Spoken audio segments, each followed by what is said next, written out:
my first time at the York Story Slam. And I have a story that I need to try to tell without libeling any multinational corporations or invading privacy, which is going to be hard because the story sort of involves finding a person's identity, losing it, and then finding it again. So when my oldest son was about 5 years old, he was already a dedicated soccer player. And so I had been playing soccer for 4 years, so I volunteered to coach the team.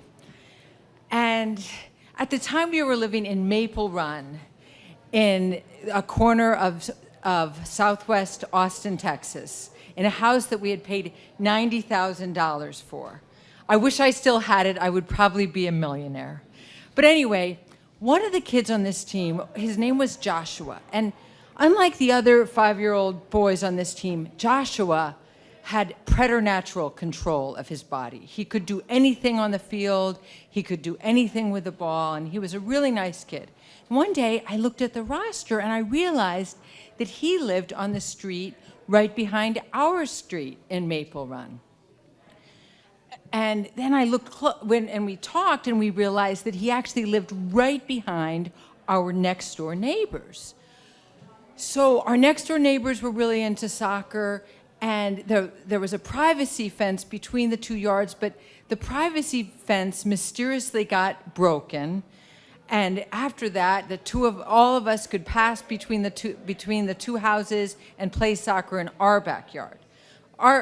We had to be good at soccer in our family because my husband was from Colombia, and he almost literally bought my son a goal on the way home from the hospital.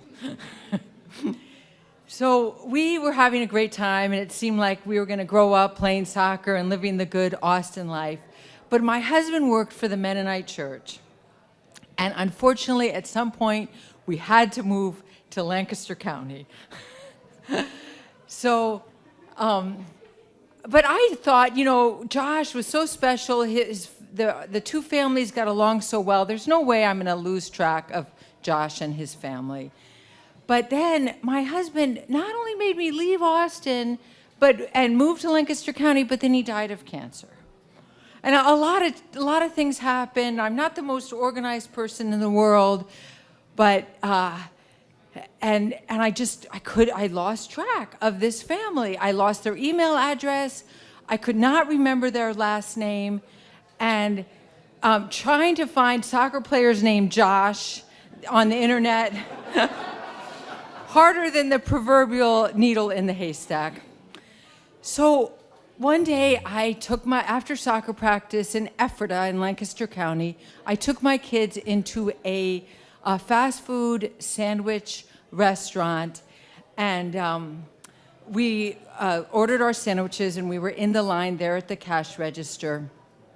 And the person in front of us had ordered a whole bunch of sandwiches for her family, and she was frustrated. She was dressed in scrubs, and she was tired, and she was saying, "Please, I know I got paid today. The money is in my account," but her cash card was not working. There was no cash on her cash card. And she was saying to the cashier, "Please take a check." And the cashier was saying, no checks. And we're all looking, trying to think, and the standoff is continuing. And I finally say, "I'll take the check." And so she looks at me, and she's so thankful. And I pay for her sandwiches, and she writes a check to me. And I look down at the check, and I realize that her name is the exact same name as Joshua's mother. And I'm so happy. I run home, and I get on whitepages.com, and I find their address, and I write them a letter, and they write back to me, and we've been in touch ever since. And at Christmas time, when I get their letter, I give thanks to the jerks at Subway. I mean, a major international corporation who refused to take a check. Thank you.